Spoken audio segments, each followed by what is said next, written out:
Hello everyone.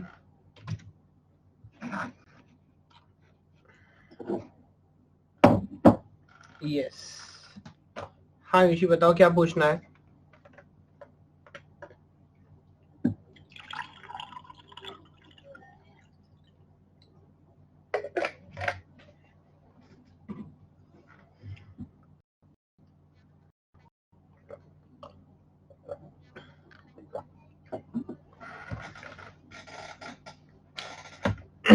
Hello Amit, hello Anita. चलिए, great to see you all. और last class में हम बात कर रहे थे टेस्टिंग की, है ना। उस पे थोड़ा सा डिस्कशन और करेंगे, बिकॉज कुछ टाइप्स हमने आई थिंक डिस्कस कर ली थी, बट कुछ टाइप आई थिंक अभी बची हैं, जिस पे एक बार थोड़ा सा डिस्कशन कर लेते हैं। तो उसके बाद कुछ बात करूंगा आज आपसे लाइक मेंटेनेंस, और फिर कुछ एडिशनल मिसलेनियस टॉपिक्स हैं जो कभी कभी ऐसे टॉपिक होते हैं कि इन जनरल कवर नहीं होते, उनके बारे में डिस्कशन करेंगे। Yes, fair enough. बताएं बताएं।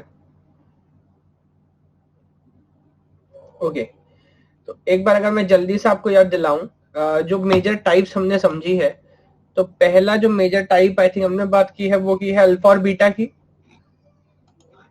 तो बताएं अल्फा और बीटा टेस्ट क्या होती है, ये पॉइंट क्लियर है अपने को? यस। तो अगेन, अगर एकदम बेसिक बात करें तो कोई भी टेस्टिंग जब हमने समझा, अगर हम डेवलपर साइड पे कर रहे हैं, है ना, तो उसको अपन क्या बोलते हैं? Alpha testing.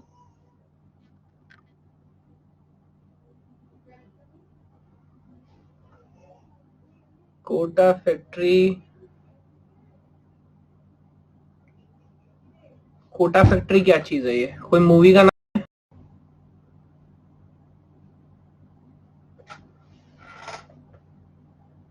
सीरीज है? ओके, सीरीज मतलब टीवी सीरियल? अच्छा, वेब सीरीज है कोई?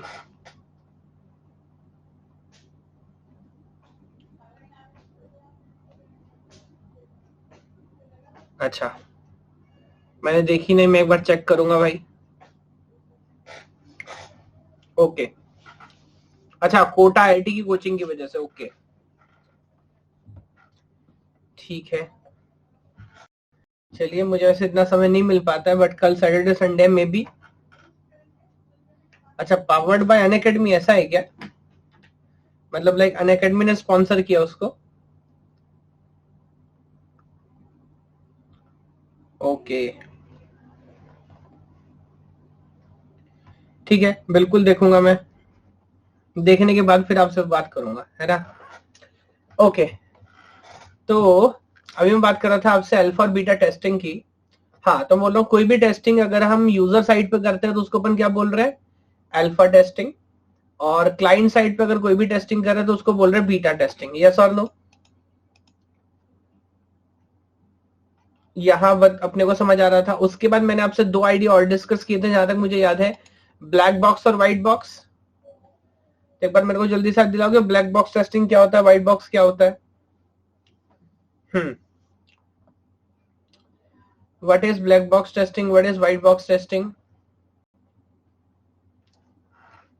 तो अगेन, जब हमने बात की थी वैलिडेशन और वेरिफिकेशन की, है ना, बिल्कुल। तो अगर हम इंटरनल मैकेनिज्म पे ध्यान नहीं दे रहे, इनपुट के रेस्पेक्ट में आउटपुट चेक कर रहे हैं, yes, input to output check कर रहे हैं, तो that is called black box testing, means validation and are right product, है ना, जो स्टेटमेंट हम बोल सकते हैं। और अगर हम इंटरनल मैकेनिज्म देख रहे हैं, डेटा कैसे कंप्यूट हो रहा है, किस तरीके से प्रोसेस हो रहा है, तो उसको अपन क्या बोलेंगे? व्हाइट बॉक्स टेस्टिंग, है ना, जहां पर लॉजिकली हम इंटरनल फंक्शनैलिटी चेक कर रहे हैं। और वहां पर हम क्या शब्द यूज करेंगे? Are we making the product right? Are we making the product right? Yes और नो? यस, तो मेरे ख्याल से ये पॉइंट भी हम लोगों ने सही समझा था। अच्छा, उसके बाद हमने अलग अलग मोड्स की, है ना, आपको याद हो, टेस्टिंग, देन उसके बाद integration testing and then system testing. ये एक सीक्वेंस है। What are the examples of white box testing in this scenario? देखिए, white box testing एक अप्रोच है ना। अगर कहीं भी इंटरनल चेकिंग आप कर रहे हैं, for example let me tell you, if you are watching the code, अगर आप ये चेक कर रहे हैं कि टेस्ट केसेस कैसे लिखे गए हैं, या अगर एक आम भाषा में मैं आपसे बात करूं, for example as a teacher आप कॉपी चेक कर रहे हैं, है ना, तो अगर आप सिर्फ लास्ट में ये देख रहे हैं कि आंसर मैच हुआ कि नहीं हुआ, तो ये क्या होगा, ब्लैक बॉक्स टेस्टिंग। जैसे गेट में आपको मार्क्स कब मिलते हैं, गेट में आपको मार्क्स कब मिलते हैं, उनको मतलब नहीं आपने क्या सॉल्व किया, कैसे सॉल्व किया, है ना, स्टेप बाय स्टेप कहां तक पहुंचे, पॉइंट क्या किया है कि आंसर मैच हुआ है कि नहीं हुआ है ना। और इवन ऐसा भी हो सकता है कि आपने सब कुछ गलत कंप्यूटेशन किया हो, बट माय मिस्टेक आप सही आंसर पे टिक कर दो, तो भी नंबर मिलेगा कि नहीं मिलेगा, मिलेगा। लेकिन फॉर एग्जांपल अगर यूनिवर्सिटी एग्जाम में आप काम कर रहे हैं, स्टेप बाय स्टेप अगर चेकिंग होगा, सब्जेक्टिव पेपर हो, तो वहां पर हो सकता है कि आपका आंसर मैच ना हो, लेकिन अगर आपने पूरा प्रोसेस सही लिखा है, एक एक चीज फॉलो किया, स्टेप मार्किंग लॉजिकली जिसको बोलते हैं हो रहा है, तो that could be regarded as white box testing, है ना। तो वहां पर हम इंटरनल लॉजिक पर ध्यान दे रहे हैं। बात समझ आ रही है।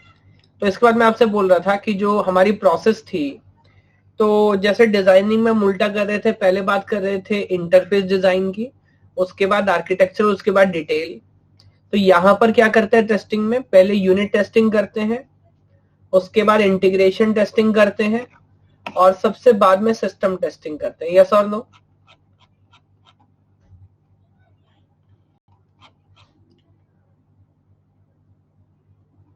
ओके, एक क्वेश्चन देखिएगा, शायद लास्ट क्लास में हमने क्वेश्चन अटेम्प्ट नहीं किया होगा। लुक एट दिस क्वेश्चन, नवंबर 2017 में पूछा था, एक बार ध्यान से ऑब्जर्व करो, बताओ आंसर क्या होगा।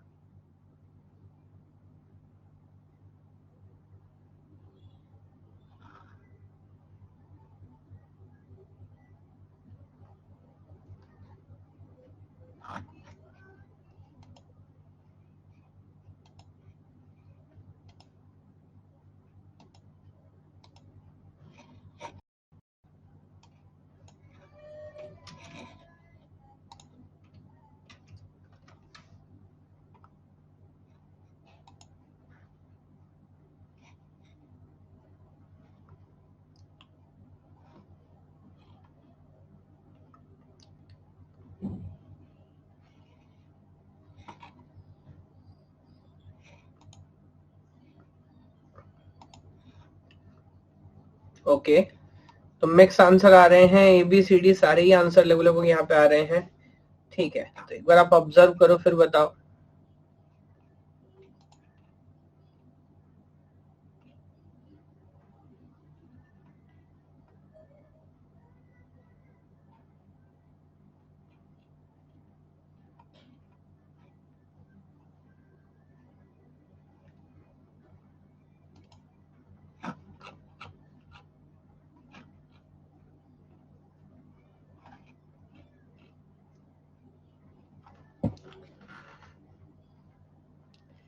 वैलिडेशन तो एंड में होता है, फिक्स है।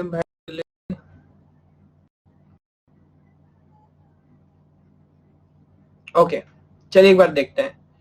तो मेरे ख्याल से इसमें तो कोई डाउट नहीं होना चाहिए कि सबसे पहले यूनिट टेस्टिंग होगा। यस और नो?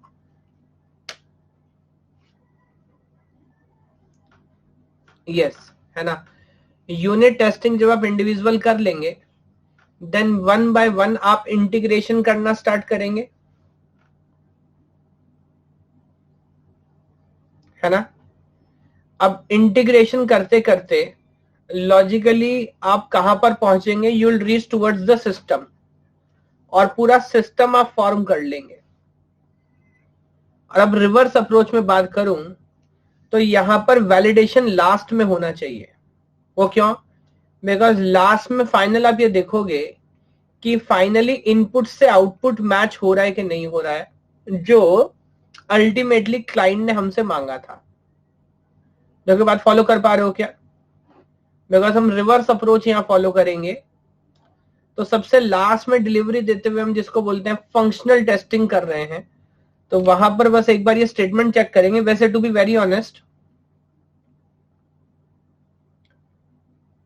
हाँ ब्लैक बॉक्स में पहले होगा, बट दोबारा इस बात को समझो कि यहां पर क्या हम यूनिट असेंबल कर रहे हैं। सौरभ ऐसा सोचो, जब मैंने बोला था ना ब्लैक बॉक्स पहले होगा, तो बिल्कुल वो बात सही है, बट वो तब जब एक यूनिट बनी बनाई आपके पास हो।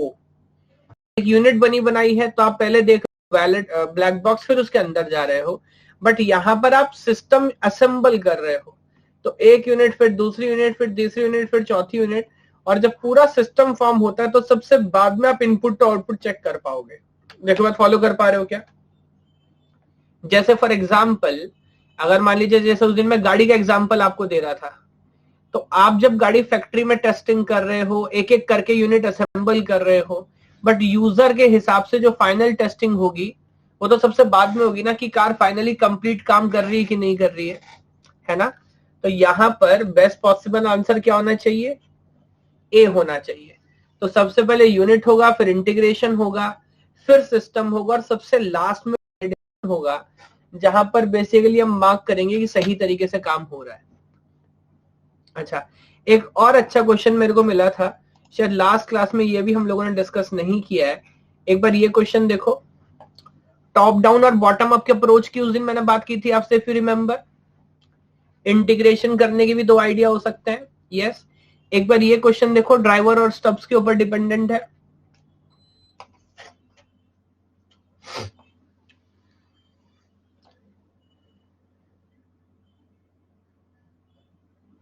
नहीं बी नहीं, लास्ट क्वेश्चन प्रशांत, ए सही क्वेश्चन है। विजय 8 अप्रैल, 8 अप्रैल को स्टार्ट करूंगा मॉर्निंग में 7 AM कंप्यूटर नेटवर्क्स, और डिजिटल इवनिंग में ऑलरेडी मैंने स्टार्ट कर दिया है।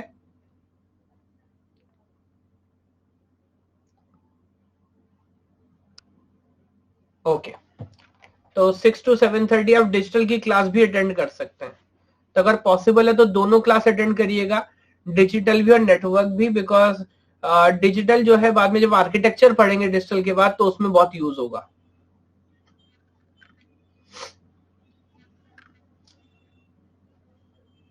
ओके, हाँ भाई, इस क्वेश्चन का आंसर बताओगे टॉप डाउन बॉटम अप में?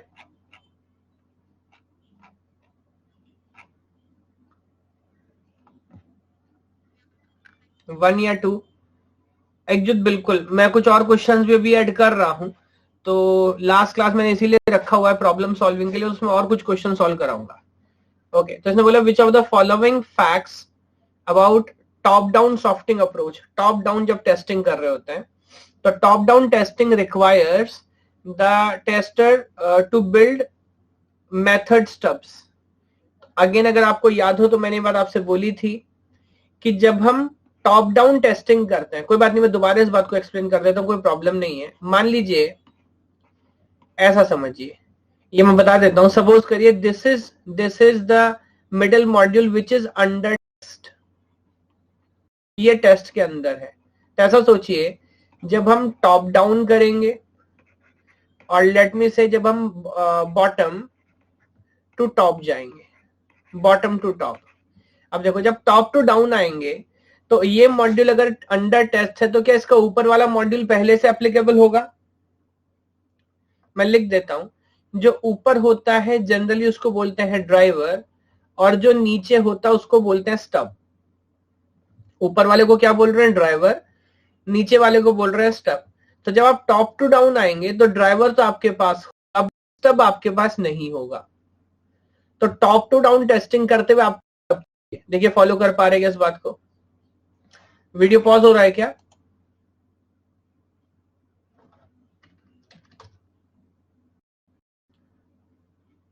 क्लियर है? ओके, मैं बोल रहा हूं, जब टॉप टू डाउन आप आओगे तो ड्राइवर तो आपके पास है, बट स्टब आपके पास नहीं है। सिमिलरली जब आप बॉटम टू टॉप जाओगे, बॉटम टू टॉप, तो स्टब आपके पास है, ड्राइवर नहीं है। तो ध्यान रखिएगा, टॉप टू डाउन में अपने को क्या चाहिए? स्टब चाहिए। बॉटम टू टॉप में अपने को चाहिए ड्राइवर। जरा बताओ, ये बात फॉलो कर पा रहे हो क्या? अब दोबारा एक बार स्टेटमेंट पढ़ लो, दोबारा एक बार स्टेटमेंट पढ़ो, फिर बताओ सही आंसर क्या होगा। 1 और 2 दोनों होंगे या सिर्फ 1 होगा या कैसे? सिर्फ 1 होगा। तो top down testing typically requires the tester to build method stubs, बिल्कुल सही बात है। But top down testing typically requires tester to build driver stubs, जी नहीं। तो ड्राइवर अपने को नहीं चाहिए। I think only first is the correct answer. Follow कर पा रहे हैं क्या? Okay, fair enough. तो अब देखिए, एक दो आइडिया, एक दो नए टाइप ऑफ टेस्टिंग की आज मैं बात करता हूं, जिन पर भी बहुत ज्यादा नहीं बट क्वेश्चंस पूछे जाते हैं। तो one type is regression testing. इसका नाम सुना है किसी ने?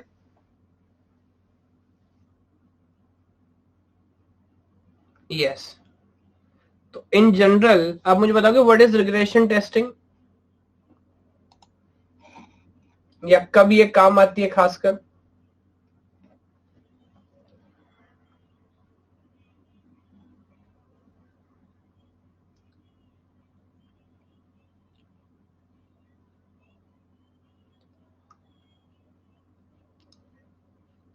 Maintenance testing. Shivam, very good point, very good point. तो बिल्कुल इस बात को ऐसा बोला जा सकता है, इस बात को ऐसा बोला जा सकता है कि जब सॉफ्टवेयर हम ऑफिशियली रिलीज कर देते हैं, है ना, और ऑफिशियली सॉफ्टवेयर मेंटेनेंस फेज के अंदर होता है, तो मेंटेनेंस फेज के अंदर हम जो भी टेस्टिंग करते हैं उसको इन जनरल हम क्या बोलते हैं? रिग्रेशन टेस्टिंग बोलते हैं। अब रिग्रेशन टेस्टिंग इन जनरल करना आसान होता है, मुश्किल? इसको थोड़ा सा मुश्किल माना जाता है। वो क्यों? अगर सिस्टम ऑलरेडी वर्किंग है और मान लीजिए आप उसका कोई कंपोनेंट चेंज कर रहे हैं, मे बी उसके अंदर कोई चेंज किया या रिप्लेस किया, उसको बाहर लेके गए, उसकी जगह कोई और कंपोनेंट लेके अंदर आए, तो क्या ऐसा हो सकता है कि पूरे सिस्टम का इक्विलिब्रियम खराब हो जाए? यस, है ना। तो मान लीजिए हम चेंज कुछ और करना चाह रहे थे, उसकी वजह से कोई और इफेक्ट आ जाए, तो वो पूरा का पूरा सिस्टम आपको प्रॉपरली कैलिब्रेट करना पड़ेगा, उस पर दोबारा से काम करना पड़ेगा। तो देखिए यहाँ पे क्या लिखता हूं, if a software, it is a software testing to confirm that a program or a code change has not adversely affected the existing features। तो अगर आपने कोई नया चेंज किया है तो इससे ऐसा ना हो कि जो पुराने फीचर्स थे या जो ऑलरेडी वर्किंग मैकेनिज्म थे उनमें कहीं ना कहीं कोई गड़बड़ हो जाए। Regression testing is nothing but full or practical selection of already executed test case which are re-executed to ensure the existing functionalities works fine। तो मे बी वो टेस्ट केसेस जहां पर सिस्टम को ऑलरेडी मार्क करके आगे भेज दिया गया होगा, क्या उसको हम दोबारा एग्जीक्यूट करेंगे? जी हाँ, बिकॉज हमने सिस्टम में कुछ चेंजेस किए हैं, तो हो सकता है उस चेंजेस की वजह से वो प्रॉपर्टी जो पहले लॉजिकली हम आराम से बोल रहे थे फाइन है, बट उन प्रॉपर्टी पर भी कोई ना कोई फर्क पड़ गया हो, कोई चेंज आ गया हो। फॉलो कर पा रहे इस क्वेश्चन को? तो एक सिंपल पॉइंट याद रख सकते हैं, रिग्रेशन मतलब मेंटेनेंस, है ना। Fair enough. क्वेश्चन देखिए, बहुत सिंपल स्ट्रेट फॉरवर्ड क्वेश्चन है।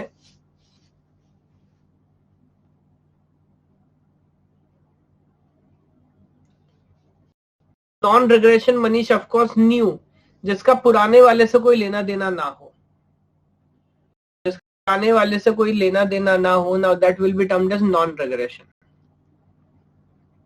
Okay, which of the following testing technique ensure that software product run correctly after the change during maintenance? So I think of course the correct answer is D।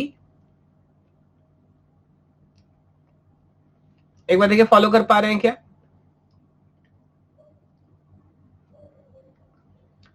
In that case we do not test existing system. देखिए, अगर पूरा drastic change आपने किया है, अगर maintenance phase में आप कुछ भी करेंगे तो रिग्रेशन फेज में आएगा ही आएगा। दोबारा समझिएगा, अगर बाकी का सिस्टम भी ऑलरेडी टेस्टिंग फेज में, then it is not term regression. Regression का मतलब लॉजिकली क्या हुआ, ऐसा समझा देता हूं। अगर दो कंपोनेंट है M1 और M2, M1 आपने टेस्ट करके ओके कर दिया था, बट M2 के आने के बाद कुछ इफेक्ट M1 पे पड़ा है, इस वजह से M1 को दोबारा टेस्ट करना पड़ रहा है। ये पॉइंट फॉलो कर पा रहे हैं क्या? अगर सभी कुछ टेस्टिंग फेज में, then it is okay, but अगर एक की वजह से दूसरे पर एडवर्स इफेक्ट आया है या नहीं आया, अपने को चेक करना पड़ रहा है, then it is terms and regression. और यहाँ भी शायद ऑप्शन 4 ही सही होगा। फॉलो कर पा रहे हैं?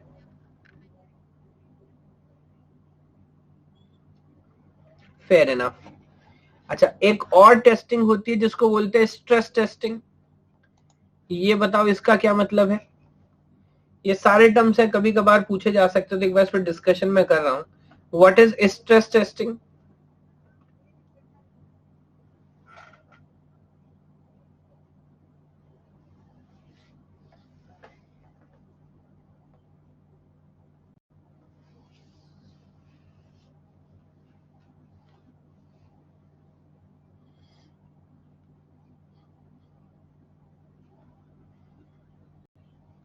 बैंक में जब वर्कलोड है, सिस्टम फेलियर लोड पर चेक करना। हाँ, देखिए इस पॉइंट को मैं आपको ऐसे समझा देता हूं। पहले तो काफी सारे केस में स्ट्रेस टेस्टिंग को हम फंक्शनल नहीं मानते, नॉन फंक्शनल मानते हैं। मैं चलिए सॉफ्टवेयर के अलावा कुछ एग्जांपल देता हूं ताकि इसको आप दूसरे तरीके से आसानी से रिलेट कर सको। मान लीजिए आप एक लिफ्ट लेके आते हैं। लिफ्ट समझते हैं, बिल्डिंग के अंदर जो लिफ्ट लगी होती है ना? और लिफ्ट की जो कैपेसिटी है वो है 4 पर्सन्स की या मे बी 650 केजी की, फॉर एग्जाम्पल, है ना? तो जो लिफ्ट बनाने वाला होगा, जो कंपनी होगी, वो गारंटी कर रही है लाइक 4 पर्सन और लाइक 650 केजी तक कोई प्रॉब्लम नहीं है। अब आप मुझे बताओ, अगर कोई इस लिफ्ट को 700 केजी के लोड पर चलाए और लिफ्ट माल फंक्शन करके नीचे गिर जाए, तो लिफ्ट बनाने वाले कंपनी की गलती है या नहीं है?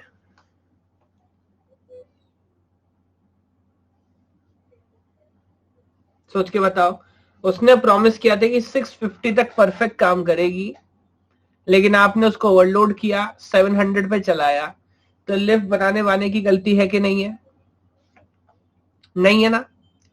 ओके, बट प्रैक्टिकली समझिएगा, गिनना नहीं चाहिए फिर, ठीक है? तो मैं ऐसा बोल रहा हूं, प्रैक्टिकली समझिएगा, गलती है। थियोरिटिकली पेपर्स में भले ही ना हो सकता है कि आप उस कंपनी को चैलेंज ना कर पाओ कोर्ट में, बट जब कस्टमर आपसे 650 की कैपेसिटी की लिफ्ट ले रहा है, तो क्या वो एक्सपेक्ट करेगा 50 किलो ऊपर होती वो नीचे आके गिर जाएगी एकदम? नहीं नहीं, है ना? और ये बात तो देखो आपको मार्केट सोच के करनी पड़ेगी। अब इंडिया में अगर आप चला रहे हो, है ना, और 650 किलो की आप लिफ्ट बेच रहे हो, और इंडियन उसमें 800 किलो ना चढ़ाए, तो फायदा किस बात का है ना? तो यहां तो ऐसा होगा ही होगा। तो अगर ऐसा 700 किलो पे काम होने लगे तो काम हो जाएगा। तो अगर हार्डवेयर की बात करूं ना, तो जनरली लोग कम से कम बेसिक प्रिंसिपल क्या यूज करते हैं? 1.5। यानी कि अगर हर की कैपेसिटी लिखा है ना लिफ्ट पे, तो 1500 तक तो जबरदस्त चलेगी, कोई टेंशन होनी ही नहीं चाहिए। ये लिफ्ट बनाने वाला मान के चल रहा है, कितना तो ये करेंगे ही, मानेंगे ही नहीं। यस और नो? यस। और उसके बाद भी गिरने का तो कोई ऑप्शन ही नहीं है। उसके बाद भी वो कोई बजर, कोई फंक्शनैलिटी दे दे। अब मारुति 800, मारुति जो कार बनाती है, कितने लोग के लिए बनाती है? 4 के लिए, 5 के लिए मान लीजिए, चलिए। अच्छा, क्या मारुति को नहीं पता कि इसमें 6-7 अगर बच्चे बच्चे हैं तो सीट के नीचे और टायर के पीछे कहीं भी रख सकते हैं? 7-8 भी हो सकते हैं कभी कभी, तो है ना? बिल्कुल। क्या मारुति के बाद पता है, अब मारुति ने गाड़ी बनाई कहां पे चलने के लिए? सड़क पे चलने के लिए, रोड के लिए बनाई है ना? बट क्या इनको नहीं पता खेत में, रेगिस्तान में, जहां मन होगा चलाएंगे? बिल्कुल, है ना? अगर दिन काम नहीं किया तो हो सकता है इससे ट्रॉली वगैरह भी अटैच कर लें। तो अब आपको समझिएगा, आपको जो प्रोडक्ट बनाना पड़ेगा वो कैसा बनाना पड़ेगा? जो स्ट्रेस को बियर कर सके कि ना कर सके। यस। तो बेसिकली जो स्ट्रेस टेस्टिंग है, practically it is termed as functional और नॉन फंक्शनल।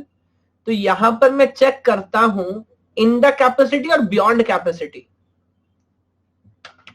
बियॉन्ड कैपेसिटी ये मानते हुए कि कस्टमर तो मानेगा नहीं, अच्छा, मैं एक और एग्जांपल आपको बताता हूँ, एक बहुत अच्छा केस सोचिएगा एक बार। अगर आप कभी दिल्ली वगैरह किसी बड़े शहर में आएंगे, है ना, या कभी हो सकता है आपने देखी भी हो, तो क्या होता है कि कॉइन्स की मशीन होती है। आप 10 का नोट डालो, 10 रुपए की चिल्लड़ सिक्के आपको मिल जाएंगे। या टिकट्स वगैरह के लिए भी, मेट्रो में आपको अगर टोकन लेना है, पास लेना है, तो आपको विंडो पे जाने की जरूरत नहीं है, ऑलरेडी मशीन्स हैं। आप जाके 100 का नोट डालो, आपको वो पूछेगा कहां से कहां जाना है, टिकट बाहर आ जाएगा। यस,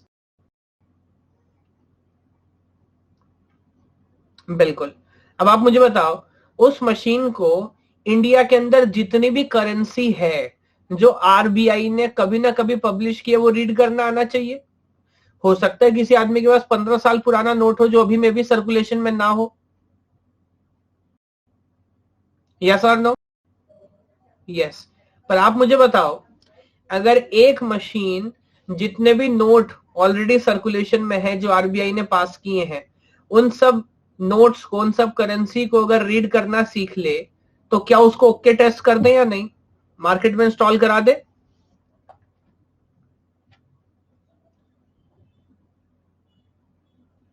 नहीं। तब आप मुझे बताओ कि उस मशीन की स्ट्रेस टेस्टिंग कैसे होगी?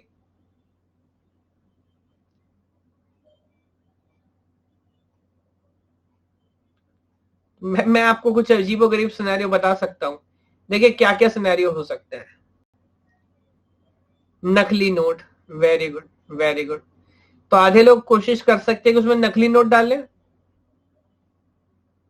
है ना? ये बात सही है। खैर इतना बेवकूफ कोई नहीं है कि जो रुपए की जगह डॉलर डालेगा, बिकॉज डॉलर की कीमत ज्यादा है। बट हाँ, हो सकता है इंडिया के बाहर की करेंसी डाले, है ना? अभी भी आप लोग बड़े मासूम हैं। कागज, पेड़ के पत्ते, कचरा, आप सोच नहीं सकते लोगों के दिमाग में क्या क्या है। यस और नो? अच्छा, और सोचिए, आपने नोट रखा, मशीन ने नोट अंदर खींचना स्टार्ट किया, आपने नोट छोड़ ही नहीं रहे आप, नोट बीच से फट गया, दो टुकड़े हो गए, आधा मशीन में चला गया, आधा आपके हाथ में रह गया। तो आपको ये भी समझाना है मशीन को कि भाई एक लिमिट तक ही खींचना, अगर नहीं छोड़ रहा तो रहने देना, उसी के हाथ में छोड़ दो, है ना? तो जस्ट मैं एक एग्जाम्पल कोट कर रहा था समझाने के लिए कि बहुत सारे एरियाज पे आपको सोचना पड़ेगा कि अगर ये सारे सिनेरियोज होंगे तो मशीन कैसा रिस्पॉन्ड करेगी, और उसके बाद कहीं जाके आप उसको एक्चुअल इंस्टॉल करोगे, और फिर भी कोई ना कोई सिनेरियो होगा जिसमें मशीन ट्रेन नहीं होगी, तो वो आपको सीखना पड़ेगा, फिर उसको रीडिजाइन करना पड़ेगा,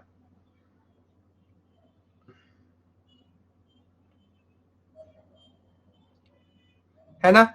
तो स्ट्रेस टेस्टिंग का मतलब क्या है? वी अब सॉफ्टवेयर के टर्म से बात करते हैं, तो मान लीजिए कोई वेबसाइट है, आप डिजाइन कर रहे हैं और आपने कस्टमर को बोला है कि ये टाइम पे मान लीजिए 10, या मान लीजिए अनअकैडमी ने फॉर एग्जांपल किसी XYZ कंपनी से पोर्टल डिजाइन कराया, और वो बोल रहा है कि 100 लाइव स्टूडेंट तक कोई प्रॉब्लम नहीं आएगी किसी भी क्लास में। एक दिन मान लीजिए कोई स्पेशल क्लास थी और स्टूडेंट 110 हो गए, तो क्या सिस्टम क्रैश हो जाना चाहिए? नहीं, है ना? मे भी थोड़ा बहुत लैग आ जाए, थोड़ी प्रॉब्लम आ जाए, बट 110 पे भी कस्टमर एक्सपेक्ट करता है कि परफॉर्मेंस एज इट इज चलती रहे, है ना? तो ये सारा जो आइडिया है ये अपन किस में लेके आते हैं? स्ट्रेस टेस्टिंग में। सर फोन वाला वाटर रेजिस्टेंस है तो मोबाइल लेके उनके सामने चेक कर लें तो? देखिए, वाटर रेजिस्टेंस की जहां तक बात है ना, तो जो भी आप खैर कोई डिवाइस या कोई प्रोडक्ट लेते हो, या कोई भी हार्डवेयर या इवन सॉफ्टवेयर, उसके नीचे स्टार बने रहते हैं छोटे छोटे, देखे हैं कभी आपने? स्टार का मतलब क्या होता है? TNC, terms and conditions apply, है ना? तो पहले तो एक बार आप देख लीजिएगा कि उसने वहां पर क्या क्या लिखा है।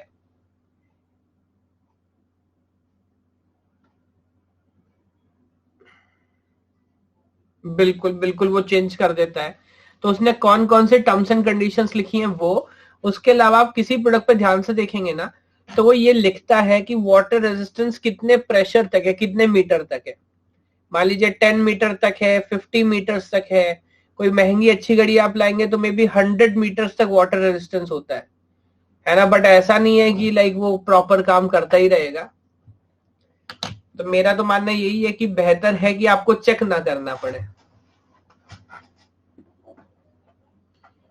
है ना। लेकिन कुछ लोग ऐसा करते हैं कि वाटर रेजिस्टेंस है कि नहीं, तो सबसे पहले वो यही काम करते हैं। अब मेरे को याद नहीं, बट एक दो कुछ कंपनी ऐसी होती भी है ना, जो एक्चुअली बिलीव करती है। मेरे को भी याद नहीं है, एक कंपनी का मैं देख रहा था कि जो घड़ी थी वो वाटर रेजिस्टेंस थी, तो जिस बॉक्स में पैक करके वो घड़ी आ रही है ना, वो पानी में ही रखी हुई है घड़ी, तो चारों तरफ उसके अंदर पानी है, उसके अंदर उन्होंने रख के उसको रखा है। तो नाउ इट इज प्रूफ कि भाई ये सच में वाटर रेजिस्टेंस है। हाँ, एप्पल बोलता है, बट पहली बात तो मेरे पास एप्पल है नहीं, और होगा भी तो मैं चेक करूंगा नहीं, है ना। तो बेबी बोल रहा है तो भाई काम करता होगा, मैं ऐसा नहीं बोल रहा कि नहीं करेगा, बट पॉइंट है कि क्यों ही चेक करना है आपको।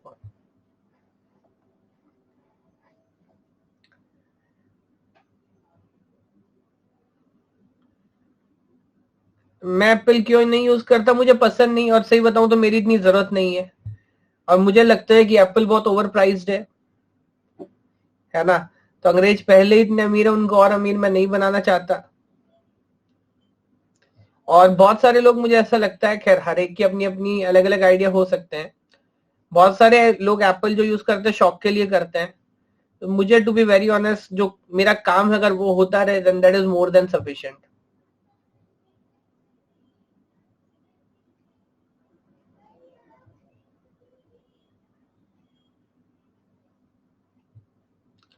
नहीं, एप्पल की नहीं है, मुझे याद नहीं कौन सी कंपनी की है, एप्पल की नहीं है।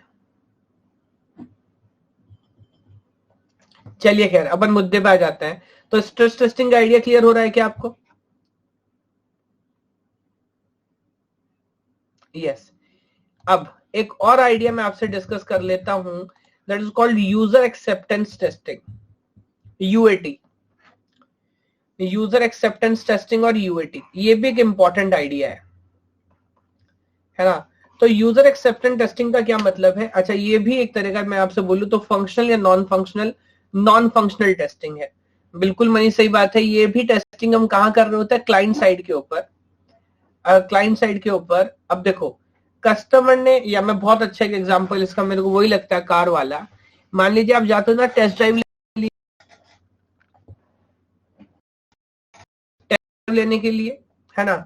तो जब हम टेस्ट ड्राइव लेते हैं तो क्या हम जाके ये चेक करते हैं कि गाड़ी में सच में चार पहिए है कि नहीं है, इंजन है कि नहीं है, या स्टीयरिंग घुमाने से गाड़ी टर्न हो रही है कि नहीं? नहीं। तो वो सब तो फंक्शनल रिक्वायरमेंट है, और हम मान के चल रहे हैं कि कंपनी ने कागज पर जो लिखा है ना, कंपनी आपको दे रही होगी। माइलेज भी एक्चुअली मुझे नहीं लगता कि जब आप टेस्ट ड्राइव करने जाते हो तो माइलेज चेक करते हो, है ना। लेकिन फिर जैसा पॉइंट है कि आप आके देखते हो, तो आप मुझे बताओगे क्या चेक करते हो आप? ये बात सही है, फील आ रहा है कि नहीं आ रहा है ना। आप एडिट कर पा रहे हो कि नहीं कर पा रहे हो, आप कंपैटिबल है कि नहीं है। Very good. तो इसी तरह यूजर एक्सेप्टेंस टेस्टिंग की कोई फिक्स डेफिनेशन, कोई फिक्स परिभाषा नहीं है।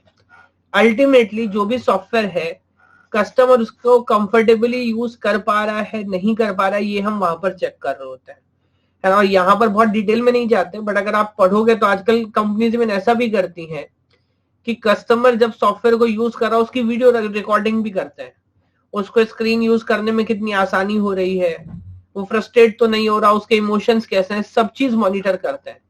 और फिर कस्टमर का फीडबैक लेते हैं ये पूछने के लिए कि इंटरफेस कैसा है। जैसे शायद आपको याद है, कल जो इवनिंग वाली क्लास में थे, अनअकैडमी ने एक दिन इंटरफेस चेंज किया कल, है ना। तो फंक्शनल नॉन फंक्शनल सारी टेस्टिंग के बाद शायद कल जो टेस्टिंग थी वो कौन सी टेस्टिंग थी? यूजर एक्सेप्टेंस टेस्टिंग, है ना। और हो सकता है एक टीम बैठ के आप सबके कमेंट्स मॉनिटर कर रही हो, और ऐसा उन्होंने हो सकता है कई क्लासेस में किया हो, है ना। तो मॉनिटर करने के बाद मे भी उनको समझ आया कि नहीं यार, देयर आर सम चेंजेस जो मे बी कस्टमर को, हमारा जो क्लाइंट है, स्टेक होल्डर है, आप और मैं रिलेट नहीं कर पा रहे, तो let's try something different. Of course वो ट्राई करते रहेंगे अलग अलग, वो उनकी लिबर्टी है।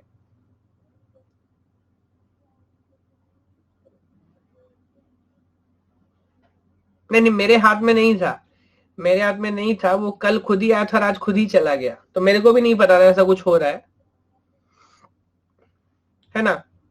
तो अल्टीमेटली पॉइंट सिर्फ यही है कि भाई यूजर एक्सेप्शन टेस्टिंग में हम नॉन फंक्शनल टेस्टिंग करते हैं, जिसमें कन्वीनियंस सबसे इंपॉर्टेंट है। उसके अलावा अगर कोई यूजर अपने को एडिशनल फीडबैक देना चाहता है तो दे सकता है, उसको हम कंसीडर करते हैं। And can I say UAT is considered as final step before delivery? Yes, है ना। तो अगर यूएटी भी पास कर जाते हैं तो फाइनली उसके बाद हम सॉफ्टवेयर को डिलीवर कर देते हैं, और ऑफिशियली डिप्लॉय डिलीवर करने के बाद अगर अब हम कुछ भी चेंज करेंगे then that thing will be termed as like testing or maintenance.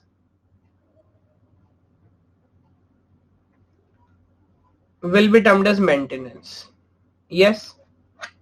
Okay. अब यहां पर एक आइडिया छोटा सा मुझे डिस्कस करना है, ऑफ कोर्स उसमें कोई बहुत डेप्थ में जाने की जरूरत नहीं है, बट उस पर क्वेश्चंस पूछे गए हैं लगातार। वो है साइक्लोमेटिक कॉम्प्लेक्सिटी। नाम सुना है आपने? तो टेस्टिंग का ये एक पॉइंट है। पढ़ने के लिए इसमें बहुत कुछ है, पढ़ा भी मैं आपको बहुत कुछ सकता हूं, बट पॉइंट है कि यहाँ से मोस्ट ऑफ द टाइम फॉर्मूले ही पूछे, आइडिया ही पूछा जाता है। एक एक करके थोड़ा सा इसका डिस्क्रिप्शन आपको समझाता हूँ और फिर समझाता हूँ इसका क्या लॉजिक है और किस तरीके से यूज होता है। देखो, जब हम बात करते हैं ना टेस्ट केसेस की, तो मैं ऐसा बोल देता हूं, क्या सिर्फ टेस्ट केस लिखने सफिशिएंट है या टेस्ट केस एफिशिएंट भी होने चाहिए कि कम से कम एफर्ट के अंदर आप टेस्टिंग कर पाओ, है ना। एफिशिएंट होने चाहिए। फॉर एग्जांपल देखिए, मैं एक एग्जांपल देता हूं, बताइए आप लोग रिलेट कर पाते कि नहीं। मान लीजिए कंडीशन लिखा हुआ है, if x is less than 5, statement 1, then statement 2, statement 3, as it is code चलता जा रहा है। आप मुझे बताओगे, अगर मैं आपको बोलूं कि भाई एक काम करो यार, जरा ये टेस्ट केस, ये इफ कंडीशन टेस्ट करो, कितने टेस्ट केस लिखना सफिशिएंट होगा या कितने डेटा सेट पे आप इसे टेस्ट करना चाहोगे?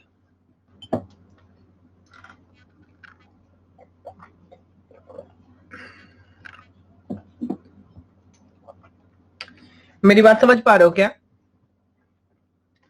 If x is less than 5, अगर ये सिंपल ये कंडीशन है तो इसको कितने वैल्यूज पर अपने को टेस्ट करना चाहिए? Very good.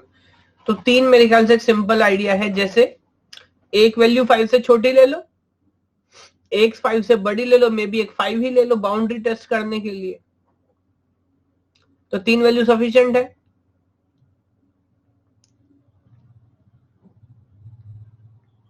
यस। अब मान लीजिए अगर आपने टेस्ट करना स्टार्ट किया 1 से, 1 2 3 4 5 6 7 8 9 10 11 12 आप चलते जा रहे हैं, क्या उसको कोई फायदा है? नहीं। अगर एक बार आपने ग्रेटर लेस पे चेक कर लिया तो हो गया, इसमें और क्या करना है? ठीक है। अब मैं एक काम करता हूं, आपको इसी कंडीशन को मैं एक फ्लो ग्राफ में कन्वर्ट करके बताता हूं। करते कैसे हैं? तो मान लीजिए सबसे पहले एग्जीक्यूशन पहुंचेगा इफ के पास, दिस इज योर कंडीशन। अब अगर कंडीशन ट्रू हुई तो मेरे ख्याल से आप कहां जा रहे हैं, ऐसे बना देता हूं। अगर कंडीशन आपकी ट्रू है तो आप जा रहे हैं आई थिंक स्टेटमेंट S1 पर, और अगर कंडीशन फॉल्स है तो आप कहां जाएंगे? S2 पर। और अगेन अगर स्टेटमेंट S1 भी रन हुआ तो भी शायद बाद में S2 पर ही जाना पड़ेगा। देखिए ये ग्राफ फॉलो कर पा रहे हैं क्या? है ना।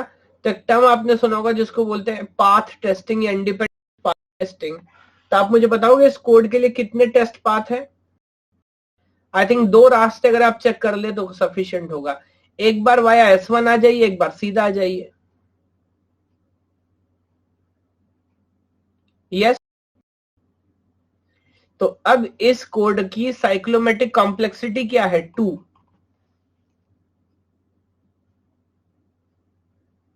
फॉलो कर पा रहे हैं क्या? एक और एग्जांपल लिखता हूं। मान लीजिए हम लिखते हैं while कंडीशन, और while के अंदर बॉडी में लिखता हूं स्टेटमेंट S1, और वाइल के बाहर आएंगे S2। ट्राई करें एक बार वाइल पे लिखने का। ओके, अब देखो वाइल पे लिखोगे तो कैसे चलेगा।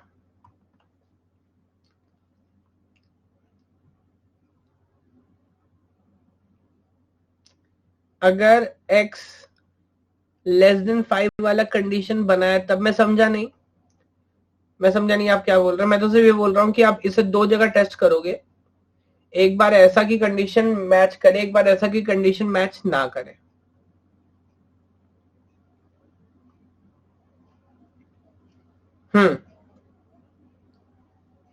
अगर x <5 होगा तो टेस्ट करेगा, तो मैच करेगा, ट्रू हो जाएगा, तो स्टेटमेंट पहले S1 रन करेगा फिर S2 करेगा।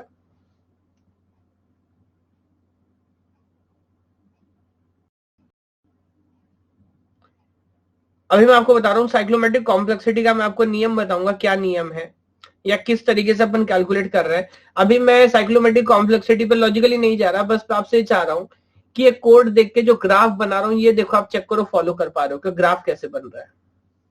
Yes, okay. अब जरा वाइल पे टेस्ट करें, वाइल पे कैसे बनेगा बताओ जरा। सबसे पहले आप आओगे कंडीशन पर, देखो ध्यान देना, कंडीशन अगर ट्रू होगी तो आप कहां जाओगे, आई थिंक स्टेटमेंट S1 पे। Let me mark true. अच्छा, S1 से बाहर जाने का कोई रास्ता नहीं है, S1 से घूमकर आपको दोबारा कंडीशन पर ही आना पड़ेगा और ये लूप चलता जाएगा कब तक, जब तक कंडीशन फॉल्स ना हो जाए। और जब कंडीशन फॉल्स होगी तो फिर आप एग्जिट करेंगे और S2 को एग्जीक्यूट करते हुए आगे निकल जाएंगे। देखिए फॉलो कर पा रहे हैं क्या। Yes, very good. अच्छा, मैं बहुत सिंपल केस कर रहा हूं, मेरे को तो अपने को बहुत कॉम्प्लेक्स करने की जरूरत नहीं है, वरना आप चाहें तो इस आइडिया को कितना भी कॉम्प्लेक्स कर सकते हैं। जैसे देखिए मैं कुछ और लिखता हूं, condition C1 and condition C2 मान लीजिए, ऐसा लिख लेता हूं और फिर लिख लेता हूं स्टेटमेंट S1 एंड S2। अब बताओ क्या होगा, सोचिएगा एक बार। तो आप आओगे, एंड है तो पहले कंडीशन C1 चेक करोगे, अगर वो ट्रू हुआ तो कंडीशन C2 चेक करोगे, और अगर वो भी ट्रू हुआ तो शायद आप जाके लूप पर पहुंचोगे, बॉडी पर पहुंचोगे। बॉडी से अपने को दोबारा जाना ही होगा किस पर, C1 पे। अब अगर दोनों में से मान लीजिए पहले C1 ही फेल हो गया तो C2 टेस्ट करूंगा या सीधा बाहर, सीधा बाहर आ जाओ। अगर C1 पास हुआ लेकिन C2 फेल हो गया तो भी बाहर। यस और नो, यस। तो अगेन अलग अलग आइडियाज हो सकते हैं, है ना। इसी तरह आप प्रैक्टिस करना चाहो तो इफ के अंदर एक बार इफ एक बार एल्स कर सकते हो या एंड और कर सकते हो। यहां पर देखो, चाहो तो क्या कर सकते हो, और की जगह एंड कर सकते हो, है ना। या एक केस चलिए मैं और बना के आपको पूछता हूं, अगर मैं नेस्टिंग कर लूं, for example while condition C1 और उसके अंदर फिर दोबारा लिख लेता हूं वाइल कंडीशन C2 और फिर लिख लेता हूं इफ कंडीशन C3।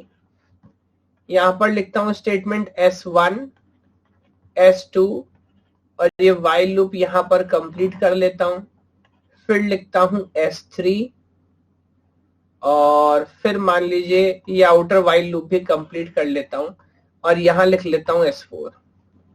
एक बार ट्राई करोगे जरा कैसे बनाओगे, बहुत आसान है सौरभ, कोई टेंशन नहीं है। एक बार आप ट्राई करो, बना पाओगे क्या। वाइल के अंदर इफ, और ये तो मैंने अंदर सिर्फ देखो सिंगल सिंगल रखा है, लेकिन इसके अंदर मैं चाहूं तो और कॉम्प्लेक्स कर सकता हूं।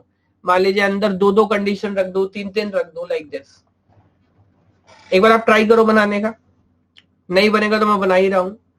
2 मिनट का टाइम लो, कॉपी पेन लो, देखो जरा, दिमाग लगाओ एक बार, मजा आएगा आपको।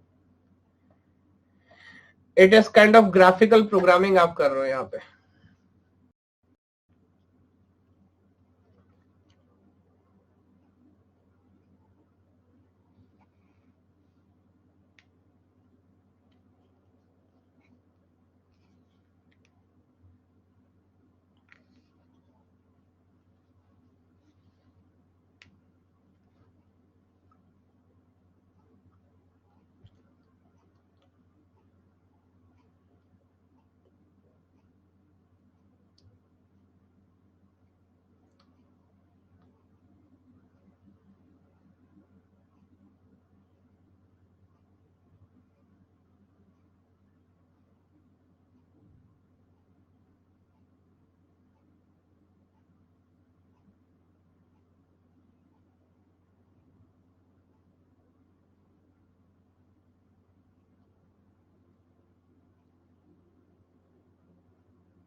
ओके मनीषा, आप चाहो तो क्लिक करके फोटो भी भेज सकते हो।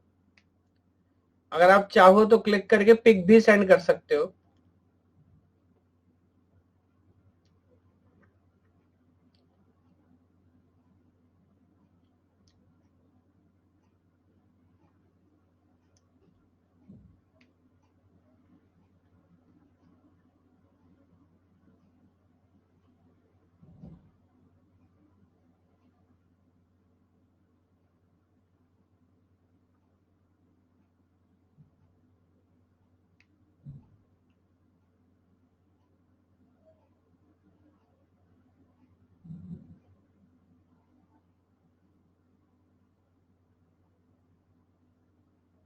ट्राई करें एक बार।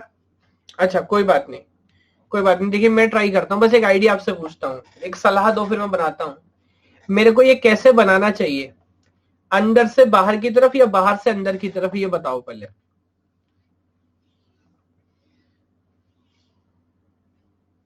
फ्रॉम इनसाइड टू आउटसाइड और आउटसाइड टू इनसाइड। तो मेरे ख्याल से बनाना आसान होगा बाहर से, नहीं अंदर से बनाओगे तो आसान होगा। मैं भी समझाता हूं कैसे, और आप खुद ही शायद रियलाइज करोगे। तो I go from inside to outside.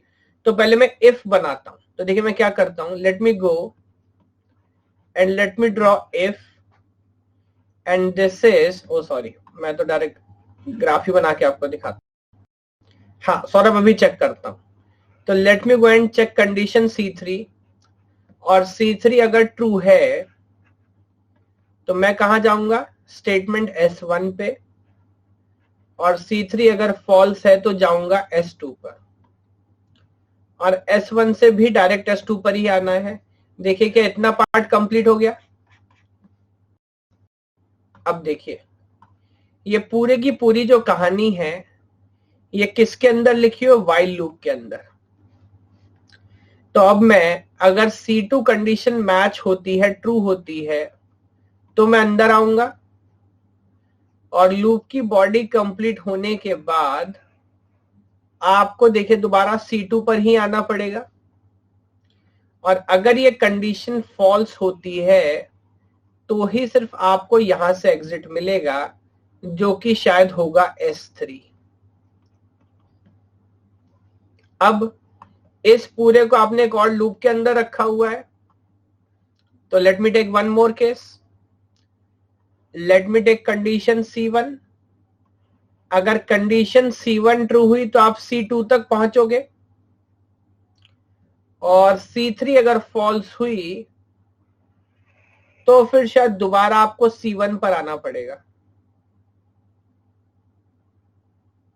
है ना। और C1 से अगर C1 फॉल्स करोगे तो आप यहां से बाहर निकल के सीधे S4 पे जाओगे। अब जरा ऑब्जर्व करो और मुझे बताओ फॉलो कर पा रहे हो क्या। ओके तो सौरभ मेरे ख्याल से आपको समझ आ रहा है, गुड ट्राई, है ना। बट कुछ एजेस आपने मिस की हैं, एंड अनुश्री ने आई थिंक काफी अच्छा ट्राई किया है।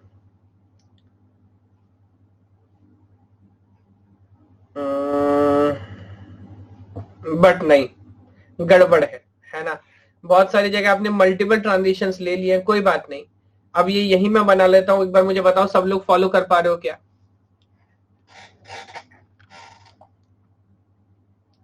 कोई भी एज कहां से कहां ले गया, क्यों ले गया, उसमें कोई डाउट है तो बताओ।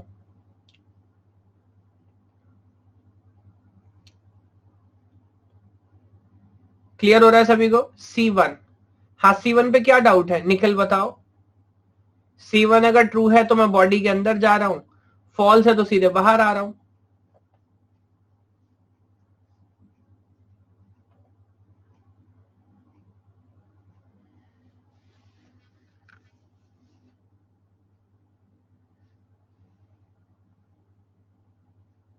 क्लियर है क्या?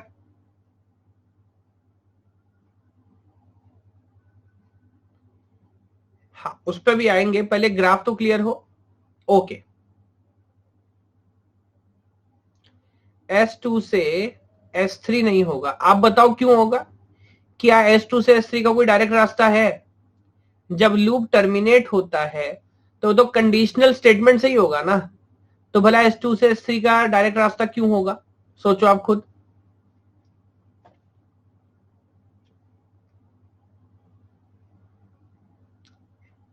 यस, तो देखिए वही है, देखने में चीजें आसान लगती हैं बट जब स्टेप बाय स्टेप सोचोगे एग्जीक्यूशन कैसे होता है तो शायद आपको बात समझ आएगी।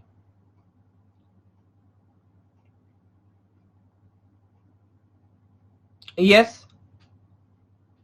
ओके। तो अब रही बात यह कि इस ग्राफ की साइक्लोमेटिक कॉम्प्लेक्सिटी क्या है, दो तीन एनालिसिस मैं कराना चाहता हूं। तो अब अगर आप अलाउ करें ना तो यहाँ पर एक चेंज करना चाहता हूं। क्या ये जो जितने भी अपने को ट्रू फॉल्स वगैरह मैंने लिखे थे, नोटेशन जो थी वो हटा देता हूं, और जितने भी हमने नोट लिए हैं उन सबके नाम क्लियर कर देता हूं। मान लीजिए लेट मी राइट 1 2 3 4 5 6 7 ऐसे नेम रख लेता हूं। रही बात साइक्लोमेटिक कॉम्प्लेक्सिटी, देखिए साइक्लोमेटिक कॉम्प्लेक्सिटी बहुत सारे तरीके हैं। इस ग्राफ के अंदर, ये ग्राफ छोड़ दो, कोड ही आप चेक कर लो, बताओगे कोड के अंदर कितनी कंडीशन थी? How many conditions were there? I think total 3 conditions थी। This is 1 2 and 3। तो फर्स्ट फॉर्मूला है साइक्लोमेटिक कॉम्प्लेक्सिटी का, it is simply number of conditions और predicate plus 1। Number of conditions और प्रिडिकेट्स प्लस 1। तो एक्सक्यूज मी, तो अब आप डायरेक्टली शायद आंसर कर सकते हो इस बात को देख के। 3 + 1 हो गया 4। तो अगर आपको डायरेक्ट कोड लिखा है तो आपको पूरा कुछ करने की जरूरत नहीं है, डायरेक्टली आप बोल सकते हैं आंसर क्या हो गया 4। क्या बात समझ आ रही है क्या? Yes, okay. अब इधर आ जाओ, एक और तरीका बताता हूं। ग्राफ अगर आपके पास है, यहां पे मैंने सिर्फ बोला है अगर कोड आपके पास हो और आपसे पूछ ले कि साइक्लोमेटिक कॉम्प्लेक्सिटी क्या है, तो it is number of conditions plus 1। कितने प्रिडिकेट है, कितने कंडीशनल स्टेटमेंट है। तो यहां पर 2 वाइल थे और 1 इफ था, और उसके अंदर एक कंडीशन थी, तो 3 कंडीशंस प्लस 1 आंसर हो जाता है 4।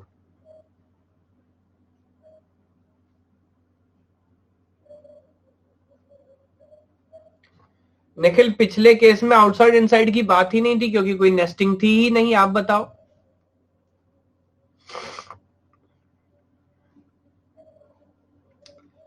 यहां पर कोई नेस्टेड कंडीशंस मैंने लगाई नहीं थी, बस एंड और वाले केस जनरेट करे थे। देखो फॉलो कर पा रहे हो क्या?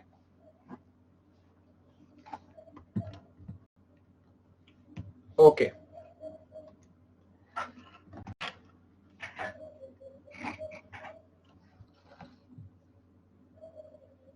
अब देखो मैं आपसे क्या पूछ रहा हूँ, ये जो ग्राफ आपके पास है, एक बार आप मुझे बताओगे इस ग्राफ के अंदर टोटल कितने रीजन्स हैं? हेलो सुष्मित, इस ग्राफ के अंदर टोटल कितने रीजन है? There are 4 regions, can you identify them? तो एनक्लोज रीजन जो आप ग्राफ थ्योरी में पढ़ते हो ना, वही वाला आइडिया है। तो let me say this is region 1, this is region 2, this is reason 3, and one is the outer reason, this is reason 4. Can you observe this thing? Yes. तो अगेन क्या ऐसा बोल सकते हैं कि cyclomatic complexity is nothing but the number of regions? तो you see ये formula भी काम करता है. And if you remember the Euler formula जो हमने पढ़ा था ग्राफ थ्योरी के अंदर, है ना, तो आप मुझे बताओगे नंबर ऑफ यूलर या नंबर ऑफ रीजन्स का क्या फॉर्मूला होता है? What was it?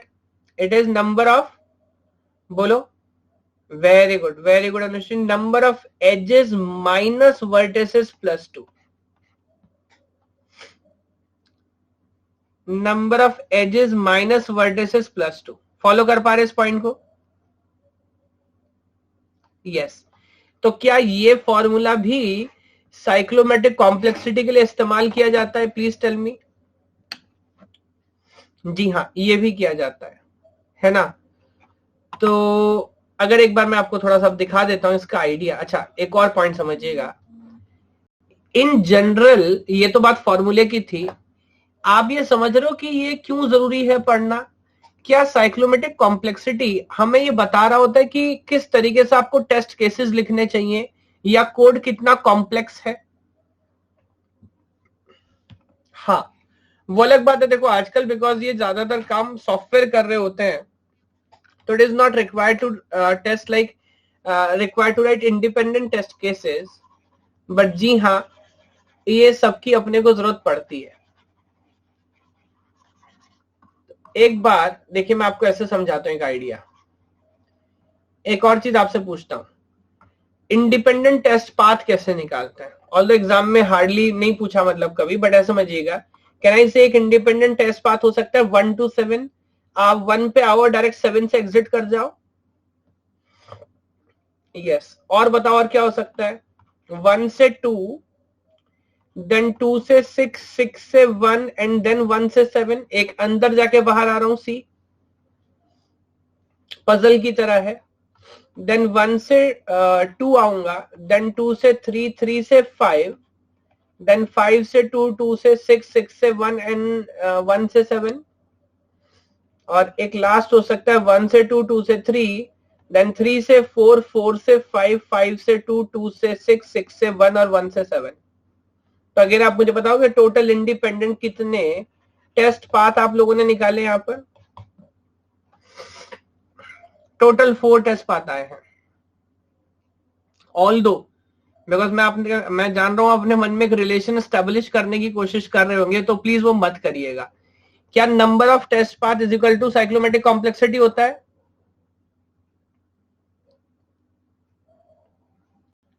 नहीं, है ना. तो यहां पर ऐसा मैच हो रहा है, but mostly number of test paths कभी कभी इससे भी ज्यादा हो सकते हैं. बट हाँ, एक आइडिया आप समझ रहे हो कि किस तरीके से इंडिपेंडेंट टेस्ट पाथ जब हम देखते हैं तो उससे हमको ये समझ आता है कि टेस्ट केसेस कैसे लिखने चाहिए. यस. ओके. तो अब अगर एक बार मैं आपको कोड दिखाता हूं या वो डेफिनेशंस दिखाता हूं और देखिए क्या सब अलग अलग वैल्यूज हैं. तो या तो cyclomatic complexity of direct graph की बात करें तो बोल सकते हैं it is number of edges minus vertices plus 2. चलेगा? या फिर directly number of bounded regions और एरियाज प्लस 1, यानी कि total number of region. Same ही आइडिया है. या फिर you can also calculate using the number of decision statement, यानी कि अगेन प्रिडिकेट्स की बात कर रहा है. और इवन नेट एग्जाम से अगर आप क्वेश्चन ट्राई करोगे ना, तो you'll अंडरस्टैंड कि वो ज्यादातर केस में आपसे फॉर्मूला ही पूछा है. जैसे let me quote some examples. Look at this question. I am sorry, इसका ईयर मेरे पास नहीं है, but this was a NET previous year question. बताओगे आंसर क्या होगा? Very good. तो सब लोग फॉलो कर पा रहे? The answer must be 1. Okay. एक और केस बताओ. यहां बताओगे आंसर क्या होगा? ऑल्दो सिंटेक्स थोड़ा सा एकदम प्रॉपर नहीं है.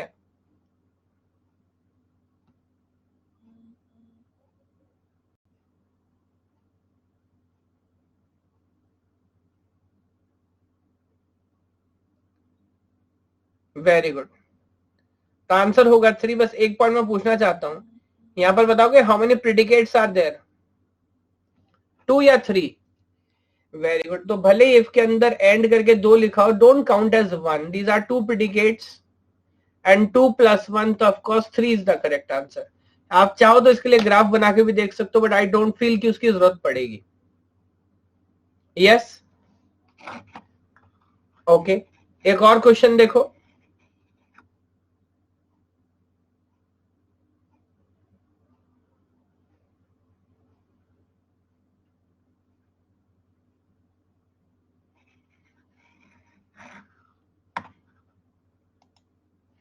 लुक एट दिस वन, ये पूछा जून 2012 में, ध्यान से ऑब्जर्व करना फिर बताना।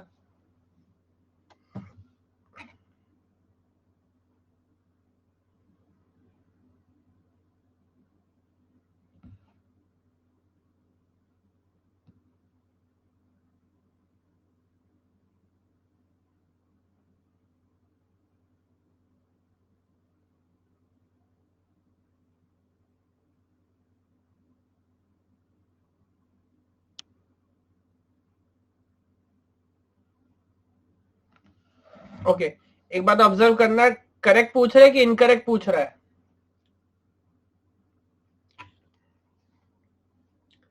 इनकरेक्ट पूछ रहा है। तो number of regions corresponding to, yes ये बिल्कुल सही है। Number of N is what? Number of vertices, तो आई थिंक बी सही आंसर होगा, बिकॉज ये गलत है। बिकॉज सी तो सही डेफिनेशन लिखी है, एजेस माइनस वर्टिसेस p + 1, तीनों डेफिनेशन सही है, बी वाला ही गड़बड़ है। देखिए फॉलो कर पा रहे हैं क्या, है ना? या अगेन एक और क्वेश्चन देखिए, डायरेक्ट फिर दोबारा फॉर्मूला पूछा है 2013 में। The cyclometric complexity of the flow graph G with n vertices and E edges is.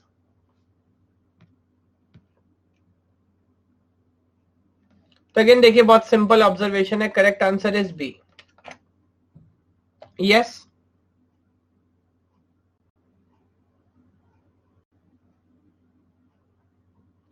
Follow कर पा रहे हैं क्या?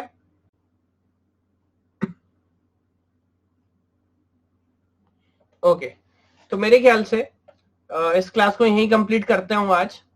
फंडामेंटल आइडिया आपको क्लियर हो गया, टेस्टिंग है, इसमें कुछ और प्रॉब्लम सॉल्व कराऊंगा, बट साइक्लोमेट्रिक कॉम्प्लेक्स डरने की जरूरत नहीं है। नंबर ऑफ रीजन +1 होगा। देखिए या तो बोलेंगे SRS नंबर ऑफ रीजन, या बोलेंगे नंबर ऑफ इंटरनल रीजन +1, कुछ लोग ऐसे बोलते हैं। तो वो इंटरनल करेंगे तो वैसे भी एक एक्सटर्नल होता है, तो एक कम करके एक ऐड करने वाली बात है। Either you say total number of region और you say number of internal region +1, idea same ही है। क्योंकि ग्राफ थ्योरी में पढ़ते ना, एक एक्सटर्नल होता है बाकी इंटरनल होता है। फेयर इनफ, ठीक है। कल मॉर्निंग में अगेन आपकी स्पेशल क्लास है 8 to 9 AM। SQL problem solving करेंगे, मजा आएगा, है ना? तो उठ जाइएगा टाइम से और क्लास अटेंड करिएगा। और उसके बाद फिर कल और परसों आपकी कोई क्लास नहीं होगी, सीधे मंडे अपन मुलाकात करेंगे। हाँ चलिए, thank you so much. Okay.